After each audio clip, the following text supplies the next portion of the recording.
Hello and welcome to State of the Union. I'm Stefan Grobe in Brussels. When Donald Trump walked away from the Paris Climate Agreement, he did so by suggesting that he couldn't care less about what his predecessor had signed. Many saw this as a clear violation of pacta sunt servanda, which is Latin for agreements must be kept, a fundamental principle of international law. The British government took this contempt to a new level this week. London wants to undo the very Brexit withdrawal agreement it has negotiated, signed and ratified itself. A new bill is planned that would override the protocol related to trade between Britain and Northern Ireland. Prime Minister Boris Johnson had a curious explanation for his change of heart. We need a legal safety net to protect our country against extreme or irrational interpretations of the protocol, which could lead to a border down the Irish Sea in a way that Extreme or irrational interpretations? Again, this is something that he himself has approved. As a consequence, European trust in the United Kingdom is now in the tank. Here's the Irish Prime Minister. Obviously it raises concerns when a government begins to unilaterally move away from agreements that it's entered into. That raises concerns all around, and as I say, raises issues around trusting the full adherence to international agreements that have already been arrived at.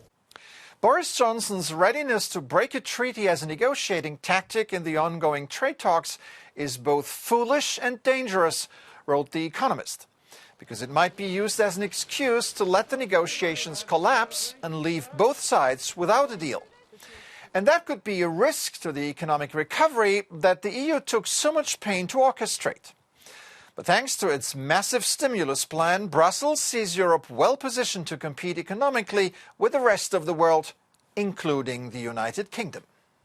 Europe's overall economic response has been far superior to the stimulus packages of the United States or China. We are sending a message not only to our citizens, but also to the rest of the world. Europe is a world power, and we are ready to firmly defend our interests. I want to talk about the economy and the recovery now with Thies Petersen, an economist and senior advisor at the Bertelsmann Foundation. Welcome to the program.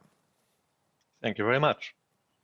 Now, the coronavirus pandemic has caused an enormous global economic recession, but you're saying there are signs of an upswing, especially in Europe. What are the signs? What are you seeing? Yes, there are some signs of hope in the economy in Europe. In Europe, for example, we had a sharp decline in the industrial production in March and April. But now, in May and June, industrial production rose by 10% each month. And there are good signs outside Europe.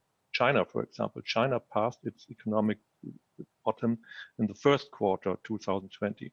And in the second quarter, they had a huge increase in the GDP. And this is positive for European economies because now our companies can increase their exports to China. Within Europe, it's a tale of two different stories, though. Germany, for example, is doing better than the rest of Europe. Why is that so? First, the length and the intensity of the required lockdown in different countries. Italy, Spain, and France had restrictions on public life which were much harder than in Germany. And secondly, the economic structure is important. Manufacturing companies can produce their goods even if they have no consumers at the moment. The purchase of a car, which was planned for March 2020, can be postponed until autumn or winter. In many service sectors, this is not possible. So Southern European countries, which rely on tourism, suffer particularly hard from the lack of tourists. And Europe is fighting back with a giant recovery package in addition to huge national programs. Is there a risk that outsized public deficits would harm economic growth in the future?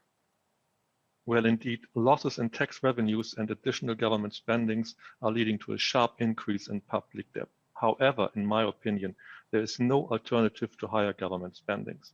In such a severe economic crisis, governments must intervene in order to prevent an even worse economic slump. So without government support and without government fiscal support, There is a danger of mass unemployment and corporate bankruptcy, and this would weaken economic development for years. There's always the risk that the infection rate will increase heavily during the fall. How dangerous are possible new lockdowns for the economy in Europe?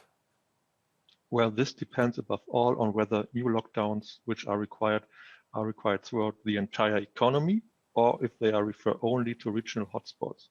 In the event of another nationwide lockdown, the affected country would suffer from severe economic damage. If there's a lockdown in the neighborhood of my region, I must fear that public life will be restricted in my region too, and this is an uncertainty which has a negative impact on consumer demand, employment and investment. All right, Thies Petersen, Senior Advisor at the Bertelsmann Foundation. Thank you very much for your insights. Thank you very much. Going back to normal, that's the hope of economists, politicians and citizens alike. Well, the city of Paris has made one small step toward normal this week. More than a year after the fire that ravaged Notre Dame in April 2019, the cathedral was opened to the public again, at least parts of it. The archaeological crypt opened its doors through an exhibition that delights history buffs and the curious.